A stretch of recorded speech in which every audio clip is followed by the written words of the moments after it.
Let's make a short video then. Are there any esoteric teachings in Theravada Buddhism? No. No, one profound statement that, I mean not profound, but one moving statement that the Buddha made was right before he passed away. And that was in response to Ananda, who, if my memory serves me, try to get it exactly right. Ananda was saying, the monks are assembled waiting for their, the monks are hoping that you'll give them some last words. They said the monks they're not upset, they're feeling okay because they know, well, the Tathagata wouldn't go into parinibbana without giving some last instruction. And the Buddha said to Ananda, what does the community of monks expect from me? What do they want from me? And then he said, I have taught the Dhamma without any distinction between the inner and the outer, without the closed fist of a teacher. I'm not sure exactly what the Pali is, but the English translation is, I'm not someone who holds something back. I have taught the Dhamma beautiful in the meaning, in the letter and in the meaning, without any distinction between the inner, between the esoteric and the exoteric.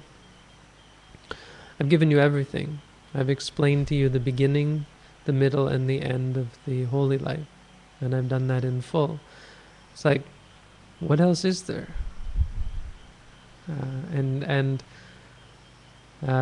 So no, in that sense, there is no esoteric teachings. But that's only one sense. The other sense of your question, of course, is you're asking, is there anything secret that we have to be initiated to learn? And in that sense, yes, there might be. But why is that? It's because, as I said, a person who's not meditating can't understand what I was talking about, nama rupa. They just won't understand it. If they haven't been meditating, it makes no sense to them. It sounds like an intellectual theory, and it's just one more theory to put on their shelf. As soon as you start meditating, that changes, and you are able to understand nama and rupa, and you listen to that and you say, yeah, that's what I'm experiencing. Oh, that makes sense. Yeah, that it really is what's going on here.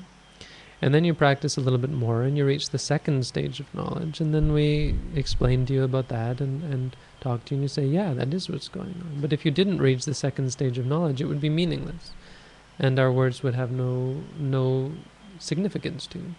Then you reach the third and the fourth and the fifth and the sixth and the seventh, all the way up to the 13th stage. No, not the 13th. The 11th stage of knowledge. You get all the way up to the 11th stage of knowledge, and up to that point, we're able to talk to you about it. We're able to ask you how you're doing, where you're at, and when we hear that you're in this stage or that stage, we are able to guesstimate that you're at this stage or that stage. Then after you hit the 11th stage, then it goes dark. Then there's cessation, the freedom from suffering, and that's something that is really beyond words.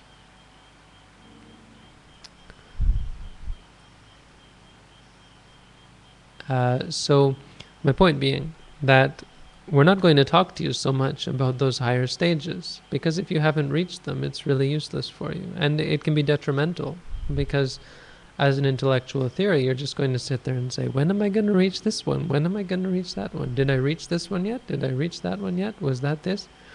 I had one student who I talked to her about, I taught her the knowledges, and this was after she had done a few courses. But she still wasn't getting it, because I was kind of pushing her, and I said, come on, you really have to come and meet with us. I would like you to come and see me, come and see me every day, because I was kind of concerned that her practice might be going on the wrong track. And so I said to her, so how are you doing? And she said, well, today I'm in this stage and a little bit of that stage and also this stage as well. And so she was giving me 3 totally different stages of practice that were in total different parts of the progression. And that was, really a sign that probably I had made a mistake in giving her too much knowledge.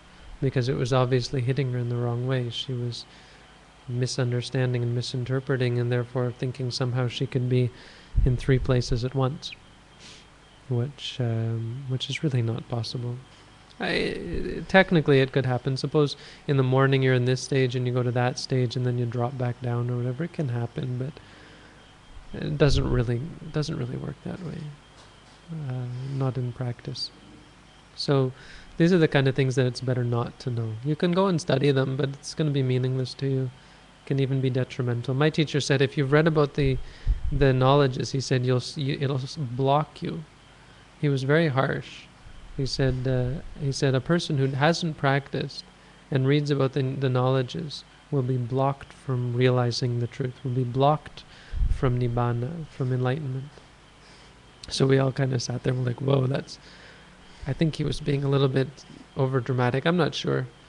He may be totally right, but I don't think it's quite so strict. I think you're not cursed for life just because you read about the knowledges. But he was trying to make a valid point, and it's carried out in practice. That you should be careful not to acquire too much knowledge without adequate meditation practice, preferably under a trained and qualified teacher.